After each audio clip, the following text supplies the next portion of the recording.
This segment of DelmarvaLife is brought to you by Tidal Health. So you show up at your doctor's office, fill out all the paperwork, wait for what seems like forever, get somebody to take a look at what's wrong.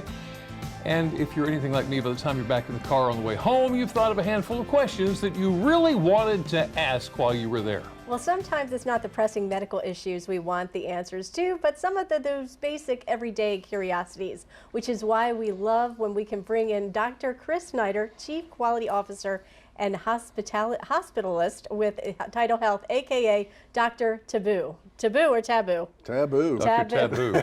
Welcome back. Thanks. Good to be here. Good to be here.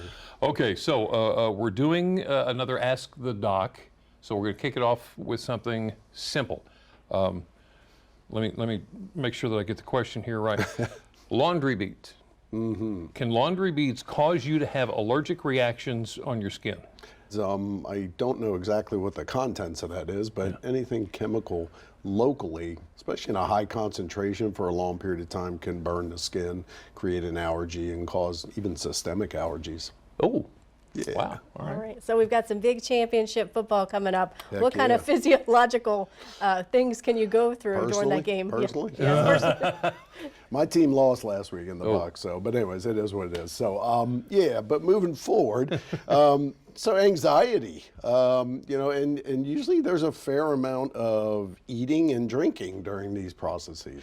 It could exacerbate things. So psychiatrically, it absolutely plays a role, especially if you're a poor loser or maybe a good winner. You might be aggravating folks too. Yeah, so heart rate goes up, blood pressure goes up, anxiety, and again, that fight or flight of how do you get out of a bad situation quickly, Right. Is always something that can aggravate people. So bar fights and fun stuff like that. Yelling at the TV never helps. No, I it don't know what's doesn't. going on with that. Doesn't really talk Okay, back. so besides combat trauma in military, which we've heard all the time, we hear about it with first responders. Yeah. Is there anything else that can cause PTSD, post-traumatic stress disorder? Well, traumatic doesn't necessarily mean that you actually witnessed something very traumatic. That's all relative. So, there's folks who witness car accidents who can have PTSD. There's definitely a pathologic influence associated with it. So, is it pathologic to where it changes your behavior and makes you have a depressive or a reactive sense to a situation? Pretty much anything. Divorce. Stressful situations, death of a family member. You can line 10 folks up, show them the exact same scene, all 10 of them have a different response. Some will tolerate it, joke about it, live through it, and then others will commit suicide over it. So there's a lot of extremes in there, but there's usually some sort of foundational or underlying tolerance that folks get. Yeah. PTSD is, again, one of those things that time will heal usually, but unfortunately it does require treatment sometimes.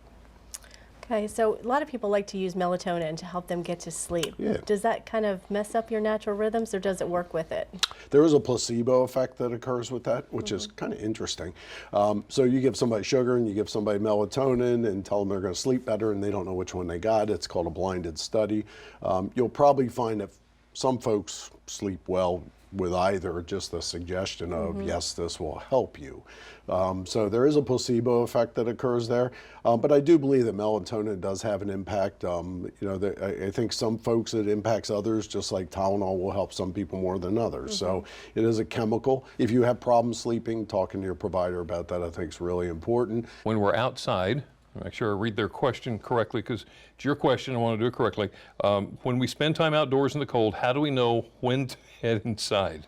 Yeah, again, it's pain, fight or flight, it's that reaction. So when you touch hot stove, you pull away from it, right? So when you're in sub-zero weather, so I think pain is one of those things people have to sense, but you shouldn't get to a point of pain before you get there. The cold causes vasoconstriction, which means your little teeny blood vessels, and Mother Nature's designed it to protect your heart, your liver, your main organs. So everything peripheral to that, your fingertips, your toes, your nose, are the things that will get impacted by the cold. So if you're seeing that from cold weather, you're developing skin changes, that's probably the earliest sign of time to get back inside and get in the heat. If your fingers are blue, it's probably not good. Fingers are blue. A lot of people don't look at their toes. So again, making sure you cover up and utilize the proper equipment is really important when you go skiing or outback walking or whatever you do. Yeah. So what about this podcast? Tell us we got a about podcast. that. You know, basically it's similar to what we do here. People call in with questions and they don't necessarily want to go ask anybody. Google is your worst enemy. Dr. So, Google. yeah, Dr. Google is just not good. And you know, reading, interpreting will give you other ideas, and you Google something else and you get down that rabbit hole. So what we try to do is just open it up so people can ask questions that they wouldn't ask somebody else. Everything from, you know, depression to stinky feet to bad breath to you name it. And what we try to do is just, you know, give some common medical knowledge result or response to that to say, hey, you know, this is okay. This is how you deal with it, and maybe you should get this checked out. Right. The podcast is available. I mean, it's on, I think, Apple Podcasts. You can run it. You can go on Get Well Delmarva, which is part of Tidal Health's website, and access it. But I have 50 plus podcasts out there that I've done. Oh, wow. We'll be sure to have that link Jump on on. DelmarvaLife.com so that we can. So this is something you need to hear because this is not. Okay. Again, thank you for being here today to answer the questions. Sometimes we're too embarrassed to ask. Yes.